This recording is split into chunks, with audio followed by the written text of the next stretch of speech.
സോണിൽ നമുക്കറിയാം വയനാട്ടിൽ ദുരന്തബാധിത പ്രദേശങ്ങളിൽ ഇന്ന് ഈ അതിജീവനത്തിൻ്റെ സാധ്യതകളാണ് പരിശോധിക്കുന്നത്. അത് പല ഘട്ടങ്ങളായി അതിനുള്ള സാധ്യതകൾ തേടുന്നു, അല്ലെങ്കിൽ ശ്രമങ്ങളൊക്കെ നടക്കുന്നു. അതിൽ വളരെ പരമപ്രധാനമായിട്ടുള്ളത് കേന്ദ്ര സഹായമാണ്. ഈ പുനരധിവാസ പാക്കേജ് ഉൾപ്പെടെ പ്രതീക്ഷിക്കുന്നുണ്ട്. സംസ്ഥാനം എന്തായാലും ദുരന്ത മേഖലകൾ സന്ദർശിക്കാൻ പ്രധാനമന്ത്രി നാളെ എത്തുന്നുണ്ട് എന്നുള്ള വളരെ പ്രധാനപ്പെട്ട ഒരു കാര്യം.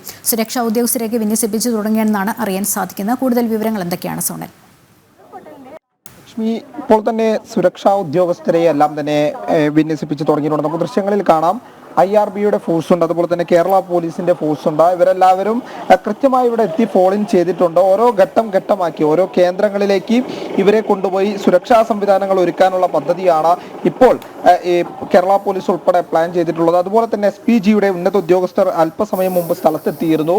ബേലിപ്പാലം ഉൾപ്പെടെയുള്ളവ സന്ദർശിച്ച് കൃത്യമായിട്ടുള്ള വിവരം കൈമാറിയിട്ടുണ്ട്. അല്പസമയത്തിനകം ഏകദേശം അരമണിക്കൂറോളം കഴിയുമ്പോൾ കൃത്യമായ ഫോഴ്സ് SPGയുടെ കൃത്യമായ ഫോഴ്സ് ഇവിടേക്ക് എത്തും എന്നുള്ളതാണ് നമുക്ക് ലഭിക്കുന്ന വിവരം. എന്തായാലും സുരക്ഷാ ഉദ്യോഗസ്ഥരെല്ലാം തന്നെ കൃത്യമായി ഇവിടെ എത്തി വേണ്ട സംവിധാനങ്ങൾ സജ്ജീകരിക്കാൻ വേണ്ട പ്രവൃത്തികൾ ആരംഭിച്ചിട്ടുണ്ട് എന്നുള്ളത് തന്നെയാണ് ഏറ്റവും പ്രധാനപ്പെട്ട കാര്യം. അതിനോടൊപ്പം കൂട്ടിച്ചേർക്കേണ്ടത് തിരച്ചിൽ നടക്കുന്ന കാര്യം കൂടിയാണ്. കാരണം രാവിലെ ഏകദേശം 9:30 കൂടിയിട്ട് തന്നെയാണ് ബന്ധുക്കൾ ഉൾപ്പെടെ, അതായത് ഇവിടെ ദുരിതത്തിൽ മരണപ്പെട്ടവരുടെ ബന്ധുക്കളും അല്ലെങ്കിൽ വീട് നഷ്ടപ്പെട്ടവർ അങ്ങനെ ദുരിതബാധിതരായിട്ടുള്ള ആളുകൾ ഉൾപ്പെടെ എത്തി തിരച്ചിൽ ആരംഭിച്ചത് ഏകദേശം 9:30 കൂടിയാണ്.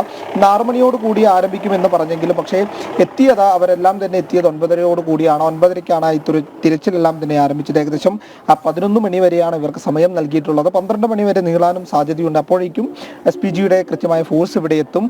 ഇവരെ എല്ലാവരെയും, അതായത് തിരച്ചിൽ അവസാനിപ്പിച്ച് മാറി നിൽക്കേണ്ട ഒരു സാഹചര്യം കൂടി ഉണ്ടാകും. കാരണം സുരക്ഷയുടെ ഭാഗമായിട്ടുള്ള സജ്ജീകരണങ്ങൾ ചെയ്യാൻ വേണ്ടിയാണ് എന്നുള്ളത് തന്നെയാണ് ഇവരുടെ ഭാഗത്തു നിന്നുള്ള ഒരു വിശദീകരണം. എന്തായാലും അതിനുവേണ്ട സംഘങ്ങൾ നമുക്കിപ്പോൾ ദൃശ്യങ്ങളിൽ കാണാം. കൃത്യമായി SPGയുടെ ഉന്നത ഉദ്യോഗസ്ഥരെത്തി സ്ഥിതിഗതികൾ വിലയിരുത്തുന്ന കാഴ്ച. അതുപോലെ തന്നെ പ്രധാനമായി പറയേണ്ടത് കേരള പോലീസ് ഉൾപ്പെടെ കൃത്യമായിട്ടുള്ള സംവിധാനങ്ങൾ ഒരുക്കുന്നുണ്ട്. IRB ഫോഴ്സ് ഉണ്ട്. എല്ലാവരും സന്നദ്ധ സേനകൾ ഉൾപ്പെടെ ഇവിടെ എത്തി പ്രധാനമന്ത്രി നാളെ എത്തുന്ന അത് മുറക്കി അതുകൊണ്ട് കൃത്യമായിട്ട് സംവിധാനങ്ങൾ ഒരുക്കുക എന്നുള്ളത് തന്നെയാണ് ഇവിടെ ഏറ്റവും പ്രധാനപ്പെട്ടത്. അല്പസമയം മുമ്പ് മന്ത്രി മുഹമ്മദ് റിയാസ് നമ്മളുമായി പ്രതികരിച്ച സമയത്ത് പറഞ്ഞ 1-2 കാര്യങ്ങളുണ്ട്. അതായത് കേന്ദ്ര പാക്കേജ്, അതായത് കേന്ദ്രം കൃത്യമായി ഇതൊരു ദേശീയ ദുരന്തമായി പ്രഖ്യാപിക്കുമെന്നാണ് പ്രതീക്ഷ എന്നുള്ളൊരു കാര്യം അദ്ദേഹം പറയുന്ന ഘട്ടമുണ്ടായി. കൃത്യമായിട്ടുള്ള ധനസഹായം ഉൾപ്പെടെയുള്ള പാക്കേജുകൾ അതും പ്രഖ്യാപിക്കുമെന്നാണ് തങ്ങളുടെ പ്രതീക്ഷ എന്നാണ് കേരളത്തിൻ്റെ മന്ത്രി പറഞ്ഞിരിക്കുന്നത്. അതുപോലെ തന്നെ മുഖ്യമന്ത്രി ഉൾപ്പെടെയുള്ളവർ നാളെ ഇവിടെ എത്തും.